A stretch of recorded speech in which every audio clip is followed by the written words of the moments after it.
Moving up from the basic chain, I can show you how to single crochet. First, you make your slip knot.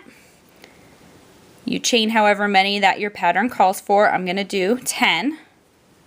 The first one always wants to come off.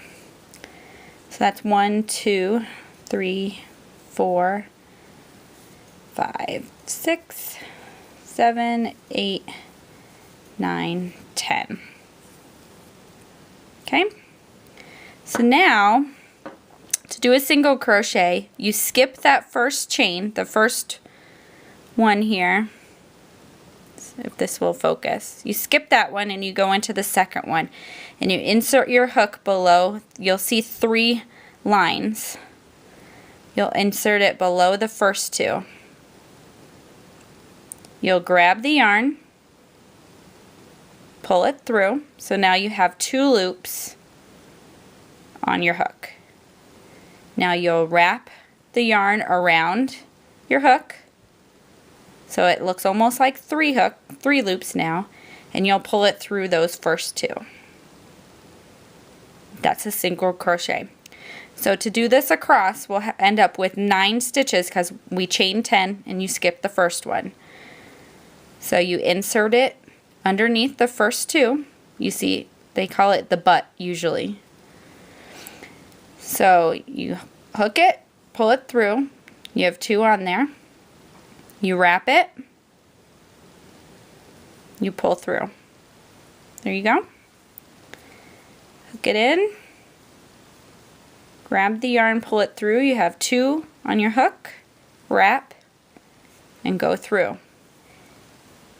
And you just do this for all of the chains. Sometimes you need to move the stitches over so that you can tell where exactly your next chain is.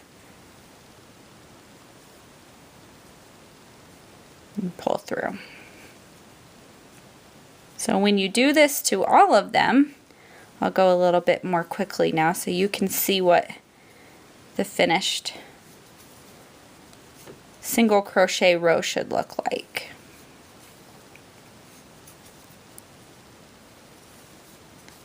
There's 8, and the very first one that we started with, which I always tend to make too tight. There we go. And 9.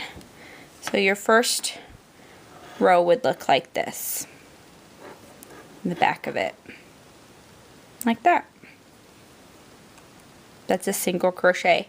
If you want to learn how to go back and forth to start making a scarf or a washcloth or something like that, once you get to the end of your row, like this, to start another row of single crochet, you chain 1, you turn it so it's going the opposite direction so you see more of the bumps on this side. You skip that first chain that you just did, and you go through, and it's much easier to see after you've done a row exactly where the hook should be going through. Let me take it out and show you. So you see how there's kind of a hole right there? You skip the first chain, you go through that, so there's the 2 lines on top. You hook your yarn through, so you have 2 on top again. Wrap and pull through, just like you did before. So you keep doing this to the end of the row, and then just keep going back and forth. Make sure, if you're very new to this, to count to make sure you have the right number of stitches each time.